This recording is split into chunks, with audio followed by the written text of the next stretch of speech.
All right, so I'm going to go ahead and get started. Hello, everyone, again, and welcome to what you need to know and how to prepare for the LPP classification. The session will be recorded and shared. We will have time for questions at the end, but feel free to put them in the chat throughout the session. I will do my best to answer them throughout the session. If not, we will definitely get to them at the end. My name is Carla Ortega Santori, and in my role, I manage the LPP classification. I led the launch of the inaugural cycle and have been involved in the framework's design. So I am very intimately, I guess, acquainted with the LPP classification. I work at the Door Institute for New Leaders at Rice University, but I collaborate very closely with the folks at ACE, Marisol and her team, and the folks at the Carnegie Foundation for the Advancement of Teaching. I am very excited to be here today to share all you should know about the classification and how to gauge your campus's readiness. So let's get started. All right, so I would like to start off by us getting to know where everyone is at this time. So I'm going to launch a quick poll to get a better idea. Do your best to answer. Just a quick little poll.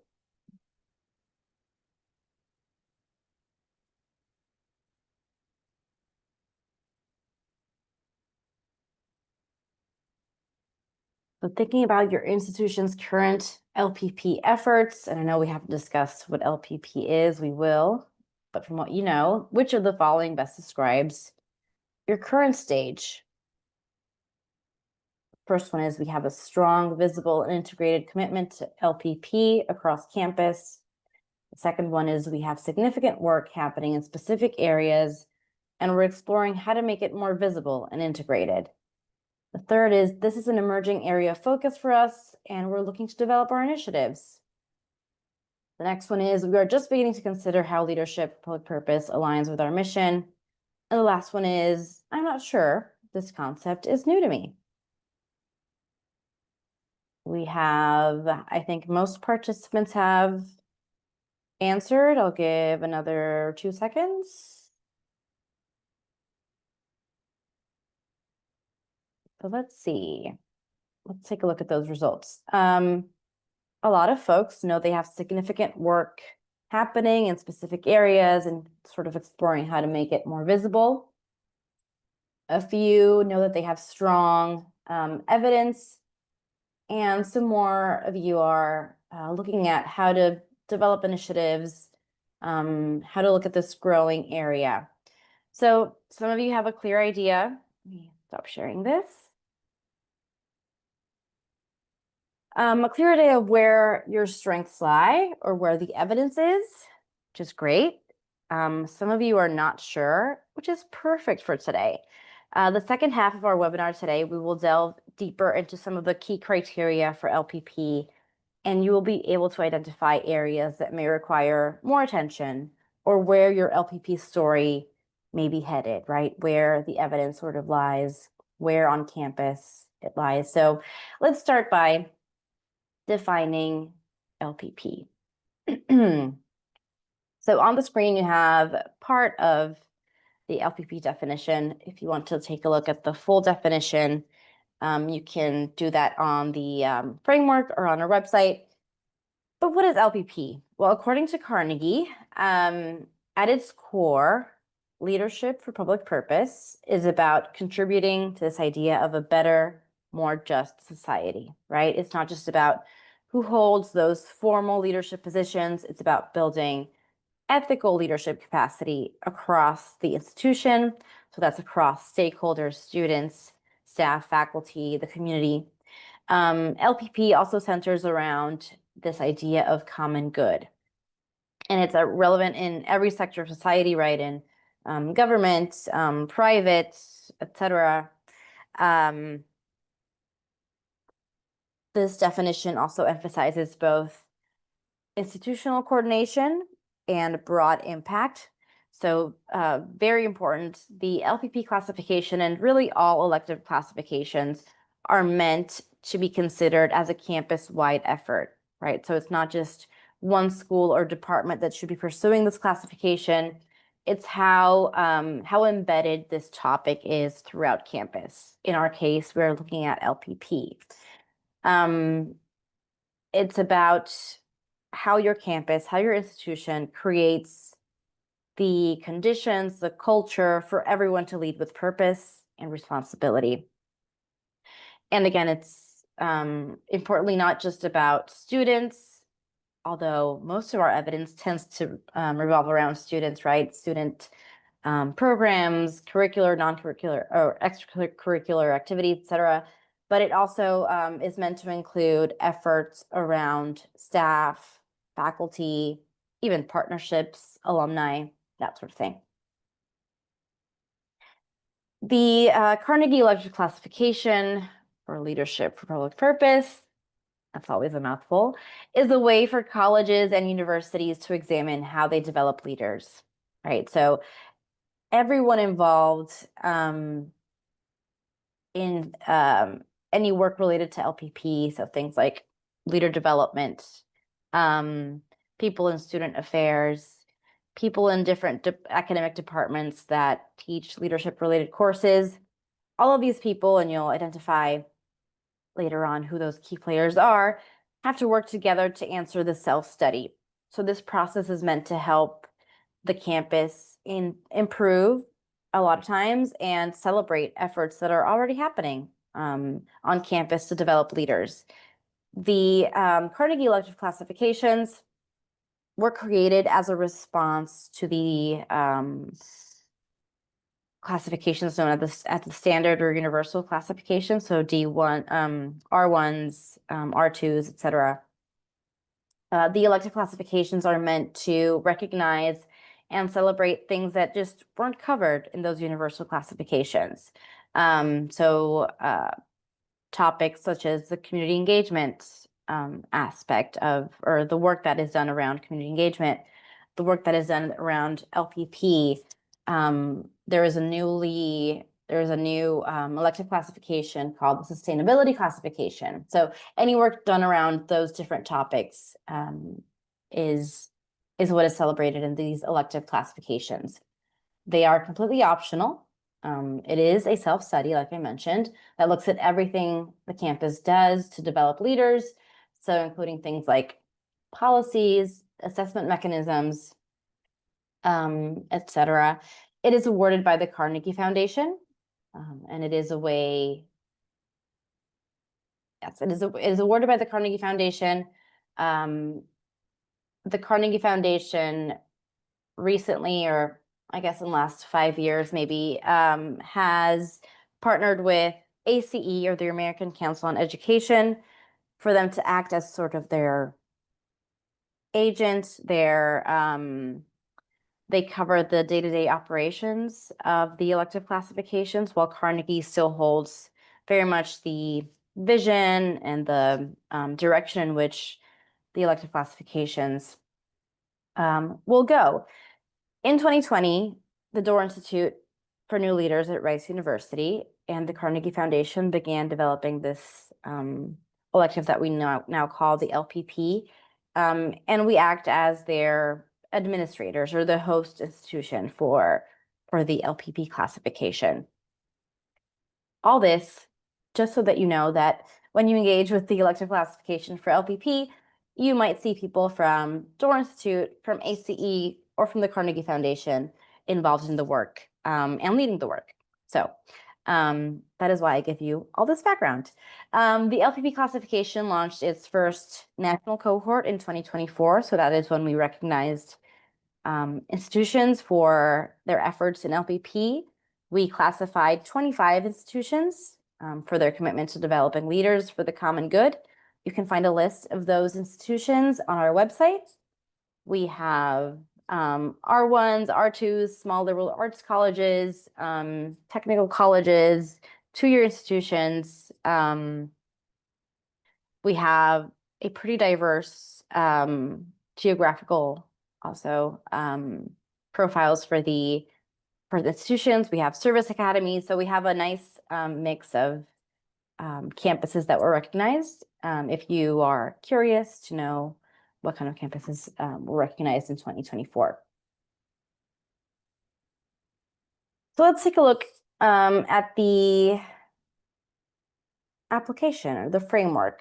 And this is a revised application from 2024. So in 2024, we had our first application launch. We have since revised that application with feedback from reviewers, from applicants in the 2024 cycle, people that received the classification and people that did not receive the classification. And we refined the application to whittle it down and have it be a bit more concise, more user-friendly. And so these are the application sections that we now have. The first is the sort of contact information. This is pretty straightforward. We just want to make sure that we are connecting with the right people. So we'll ask for things like your president or provost's contact info, your contact info.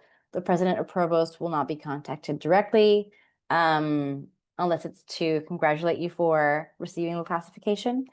Our second section is campus and community LPP context. Here is where you, as a campus, will set the stage. So what does LPP mean within your unique campus culture and where you serve? It's about defining LPP and describing the environment and how LPP fits in. This part is really critical for you to explore what LPP is on your campus, how you define it, how you operationalize it, so that you can, throughout the application, sort of paint the picture of what these LPP efforts look like, be that in programs meant for staff, faculty, or students, and how you go about making sure that these things or these efforts are actually working. So our third section is institutional factors. This section will ask you about elements that support LPP work across campus. So things like the mission, vision, values, strategic plan. How are these all aligned with LPP? We'll ask you to cite where it is LPP is mentioned, or whatever you define as LPP on your campus. So we want those clear examples of how this is aligned to the work being done on your campus. The fourth section is human resources, and this essentially is how are your faculty, your staff, your administrators involved in LPP? What kind of professional development and support do they receive as mentors, as leaders themselves, as educators, etc.?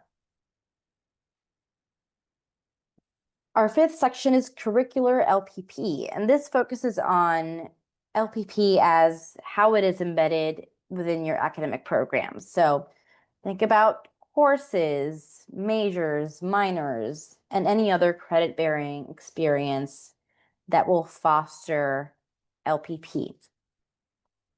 Our sixth section is co-curricular LPP. So beyond the classroom, what non-credit programs, student organizations, volunteer initiatives, service learning, whatever it is you define, and you'll see what we define as co-curricular, you have an opportunity to sort of align with or consider how that looks on your campus as well. So how do all these things contribute to LPP development on your campus? Then we'll move on to section 7, which is leadership, scholarship, and professional activity. This is essentially exploring how does your institution contribute to the broader knowledge base of LPP.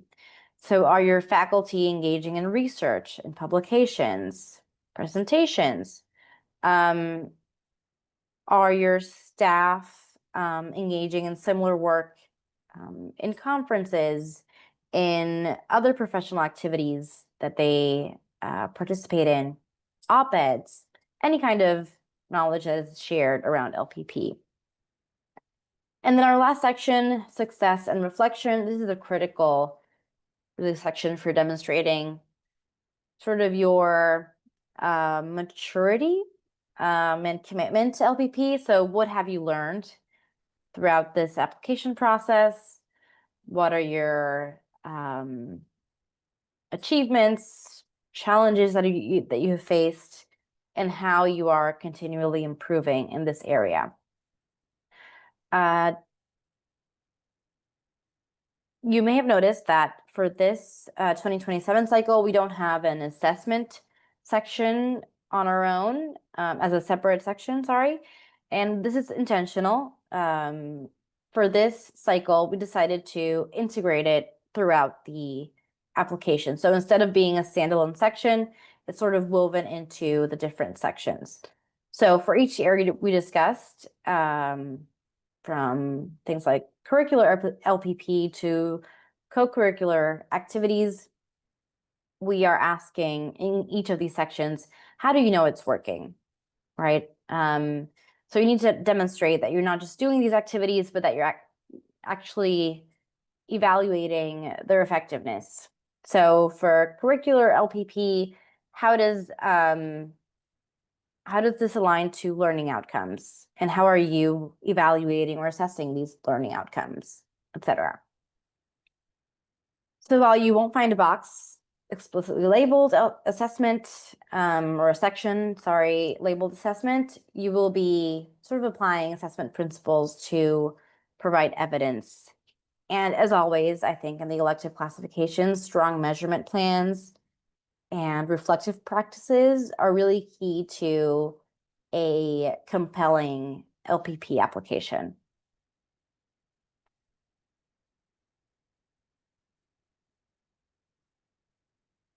All right, so now you know what kind of evidence we ask for, sort of, right? I gave you an overview of what that could look like.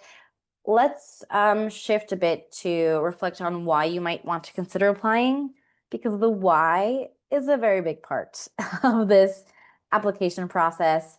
I'm going to launch another quick poll. Let's see, I'm just on fire with polls today, so apologies in advance. But which of these potential outcomes would be most valuable to your campus in pursuing the LPP classification? Would you want a stronger cross-campus collaboration? Are you expecting greater visibility and recognition? Maybe it's a clear framework for improving the work, or an affirmation of values and mission. What is it that you think you would benefit most from? Because as you will see, it is a very comprehensive process. So your why has to be very clear. Okay, let's take a look at these results. A lot of you, almost half, are looking for a clear framework to improve work. Also some stronger cross-campus collaboration, greater visibility, and affirmation of values and mission. So a little bit of everything, which is great. Let me stop sharing that. So many campuses pursue the classification because it gives them a way to align their actions with stated values. And what you just told me through your poll reflects a lot of what I've heard from folks that were classified in 2024 and folks that are pursuing the classification. So it is a very structured way to assess how you're developing leaders for the public good. And it's what we've heard from a lot of applicants in the past. The framework also has helped campuses map out their assets and their gaps. So things that were amazing things that were happening on campus that you just did not know were happening. And also incorporating a lot of these efforts into things like strategic plans. So we heard from a few folks in 2024 that were able to, because of this process and a lot of other things happening on their campuses, were able to integrate some of these things into their priorities for the new strategic plan. So it was part of that planning process, which is great. The framework is just also I think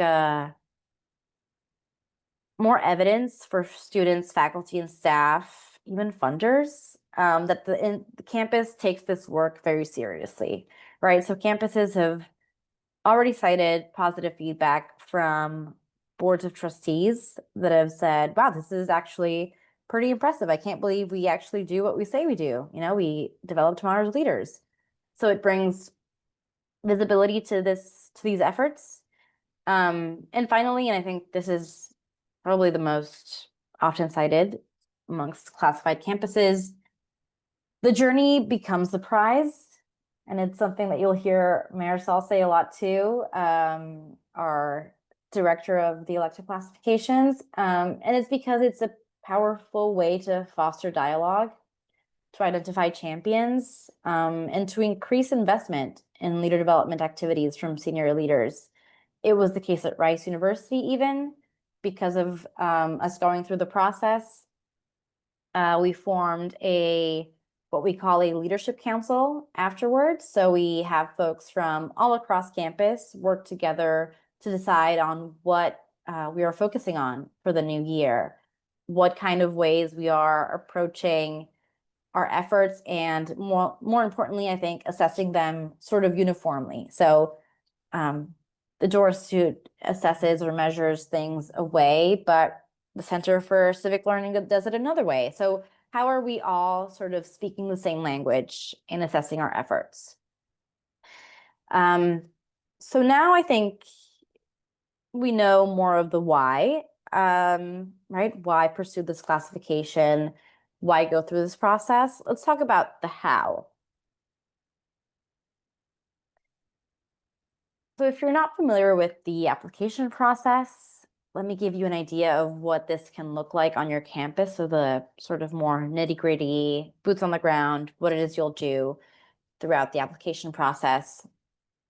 The very first few months, you will have sort of a launch process where you identify campus partners, you establish a team. Hopefully it's more of a core team to get things started. You'll have a larger team later on where you engage with others for evidence, etc. But think of this core team as sort of the essential team that will meet, that will discuss evidence, data, the big picture stuff. You will start exploring existing evidence. You'll secure buy-in from senior leaders. Months 3 to 5, so the next sort of stage in the application process, is where we recommend you hosting a kickoff meeting, hopefully, getting some momentum going, maybe even doing some PR or comms around the whole process. Folks have even built web pages for other folks on campus to sort of track progress for the application process. Develop a roadmap for gathering evidence, because you will see there are a lot of sections if you've downloaded the framework already. Starting to assign data collection. So who will take care of what?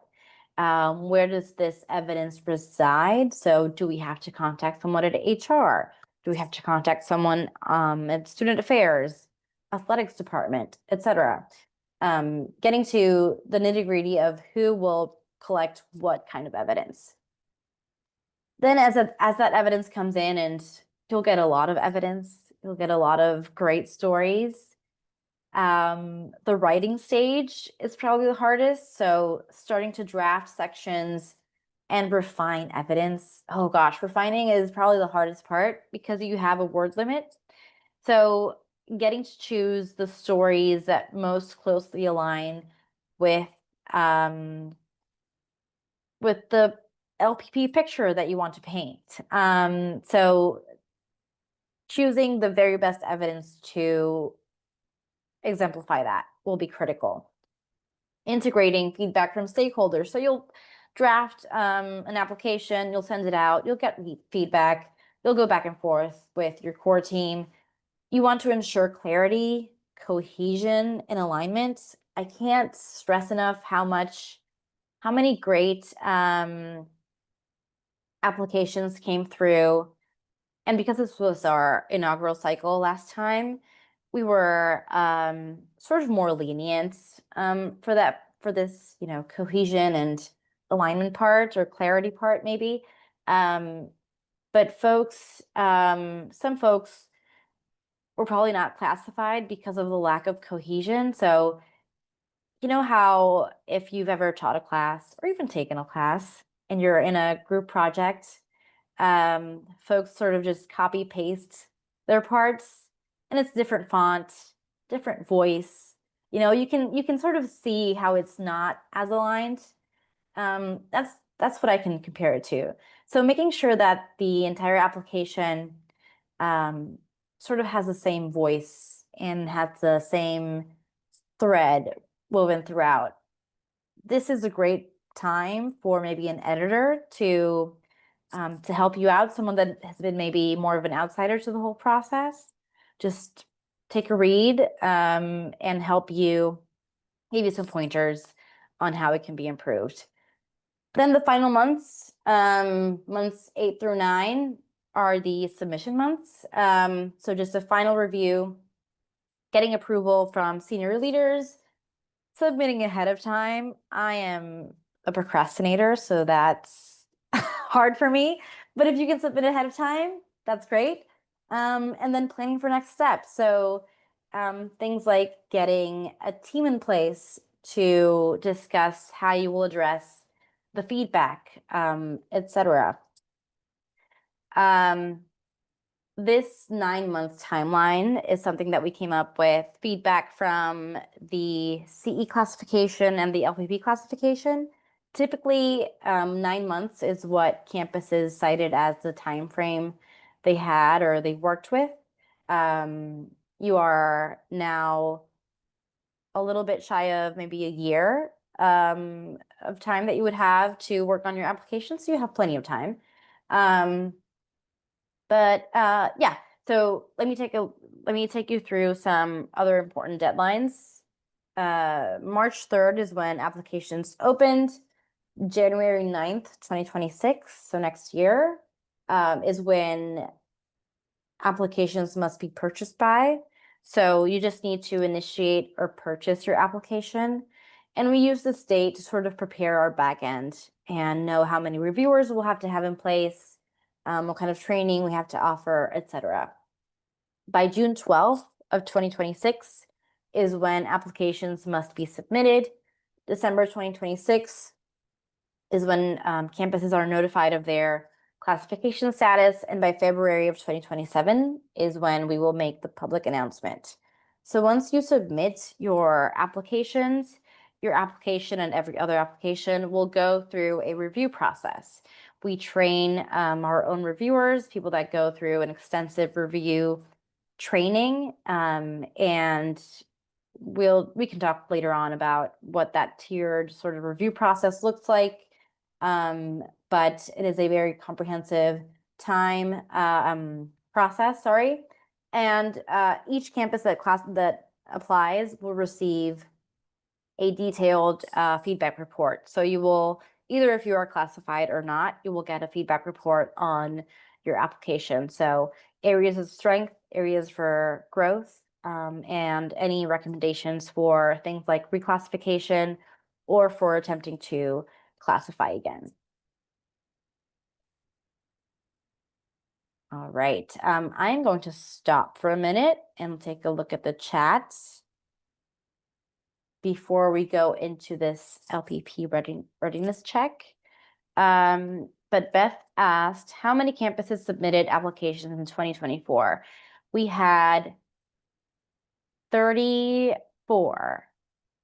Yes, 34 applicants, 25 classifications. It was close to a 70% attainment rate, so not too bad. I think that's similar to what CE saw in their last cohort.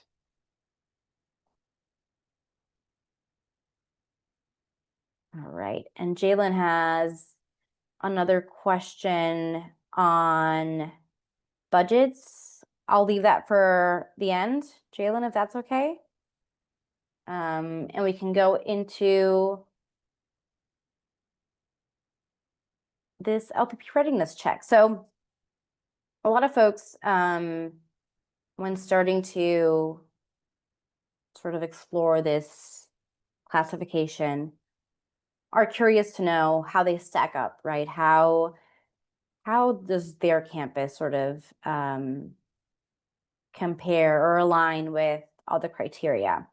So what I'd like to do is share this quick checklist for you all. And what I would love for you to do is, ooh, I need to show that to you because you have it on your screens. Okay, there you go. But please open the readiness check. Read through the statements that I have provided there. I'll give you all 5 minutes for you to read through all those statements. And we have listed some of the sort of essential LPP criteria that you can find throughout the application, and decide where or how you would describe your evidence in response to that statement. Do you think you have a strong case for that section? Is it a developing area, or does it need some attention? So just take a minute and answer that quick checklist. I will stop talking so that you can concentrate.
Oh, Beth, I just saw your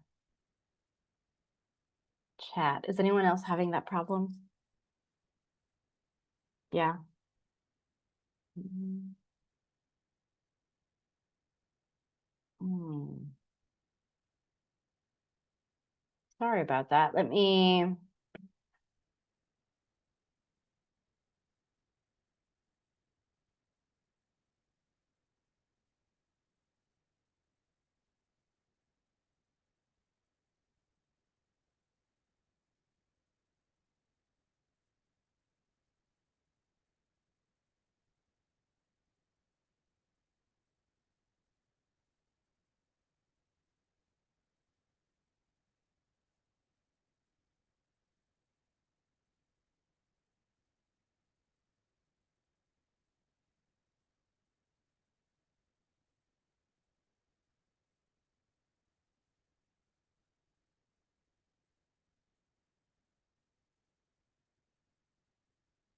Well, that is annoying. I'm sorry. Let me I can share another version. Hold on tight. But if not, just note where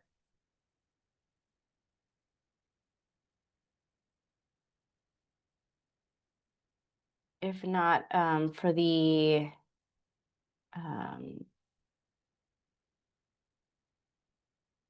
for us here today, maybe note one area where you think you are strong or have a case for strong evidence, and one where you might need attention. You can put it in the chat and we can discuss. Let's see.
All right, we're coming up on the 5 minutes. I am working on getting you another version where you can hopefully not have the same response for everything, but go ahead and share one area of strength, one area that might need attention.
All right, I just included a new link. Hopefully that works for everyone, but let's take a look at your answers, which I am much more curious about.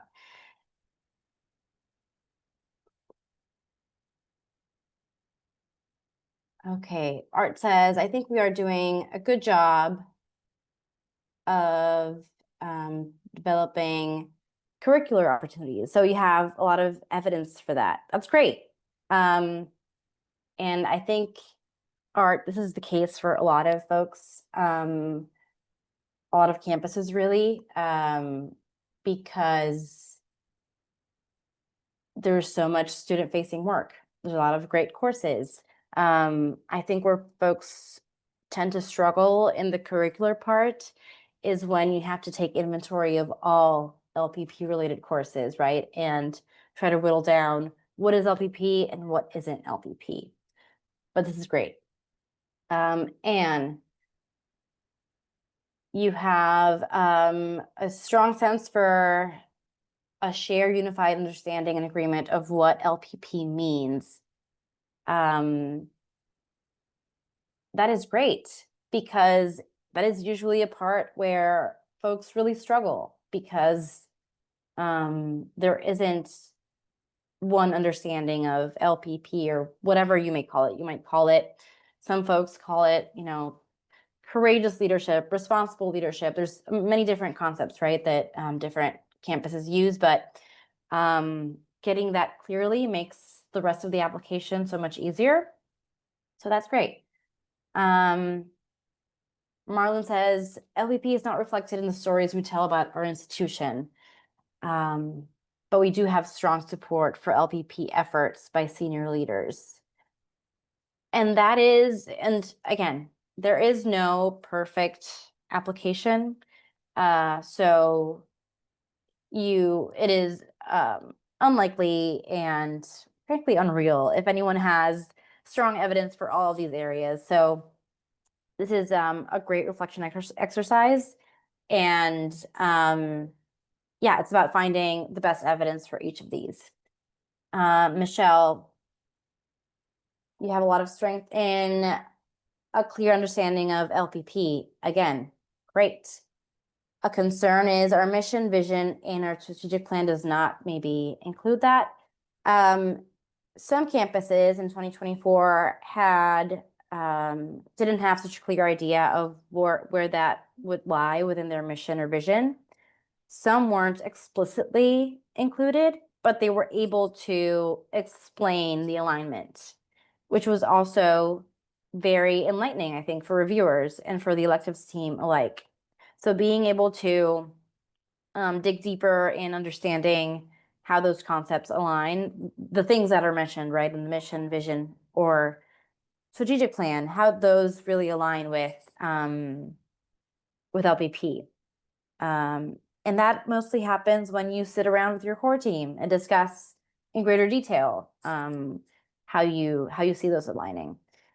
Art says we need some attention for actively supporting disseminating LPP-related scholarship from faculty, staff, and students. Don't we all?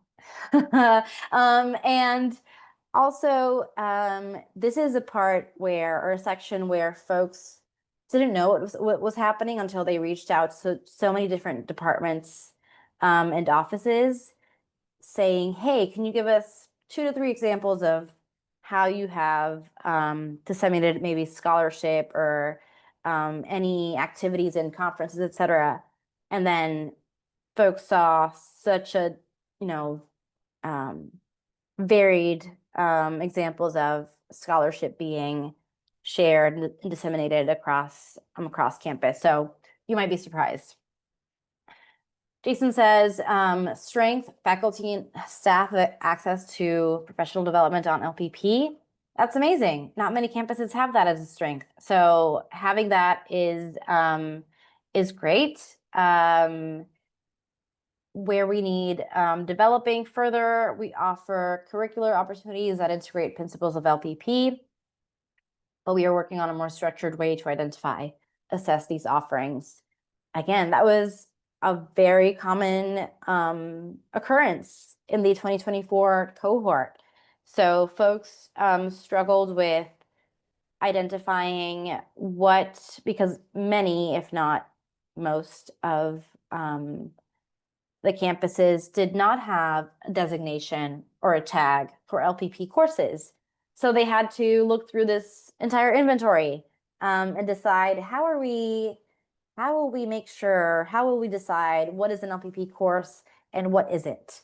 So they started by searching, a rudimentary which courses contain the word leader or leadership, and then started analyzing, okay, this is actually not what we're looking for. We're looking for courses that have these specific learning outcomes, or we're looking for courses that cover these topics that we consider essential to LPP on our campus, etc.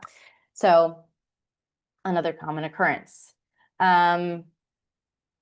Did I miss any of our comments? I think not. But I hope that sort of readiness check was helpful in getting you situated on which areas might need some more of your attention,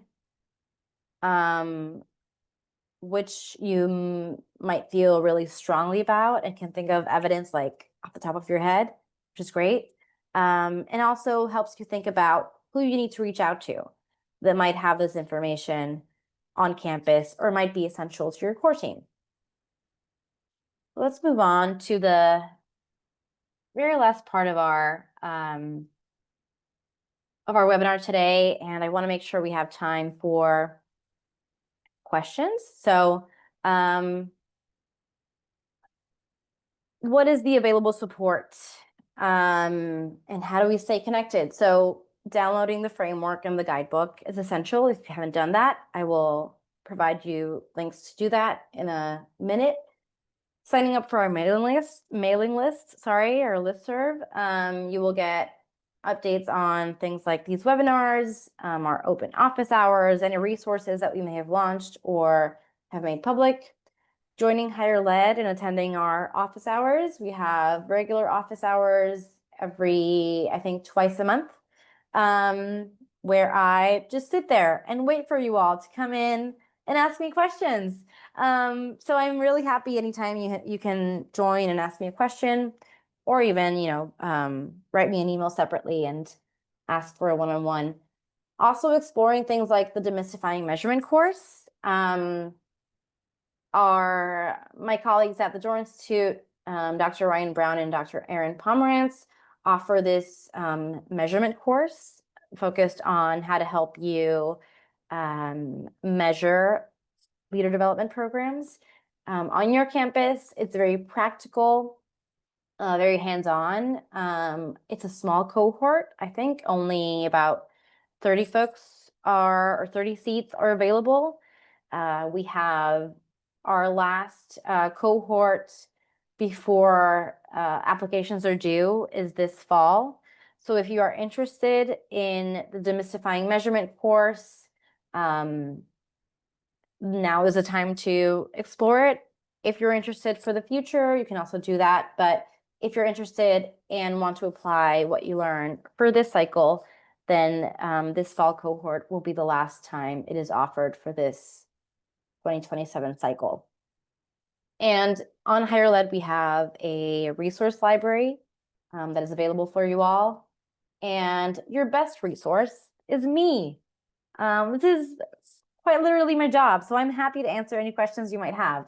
We will also be launching, for folks that do purchase the application and go through with the process, we will be launching a mentorship or peer coaching sort of program where folks from the 2024 cohort, campuses that were classified, some reps from their campuses will serve as mentors or cohorts to help guide you all through the process. So questions that I might not have the answers to because I did not lead an LPP process on my campus, they will be available for those mentorship or sort of coaching sessions. So your next steps, if you haven't, you need to convene an internal team or decide who your core team is. Use the self-assessment tool with your colleagues, with your team to know where you stand. Third, join any upcoming events. So any office hours, any other webinars that we host is a great way to learn more. Usually when we open up the Q&A, which I'll open up in a minute, is where most of our concerns and questions are answered, and we can learn from each other, and it's a great way to do that. And lastly, purchasing the application before the deadline. Now I will stop talking again so that I can give you all the floor and let you ask any questions that you may have. And I will also drop a few links in the chat that I have mentioned. And thank you so much for sitting and listening to me. Let's stop sharing.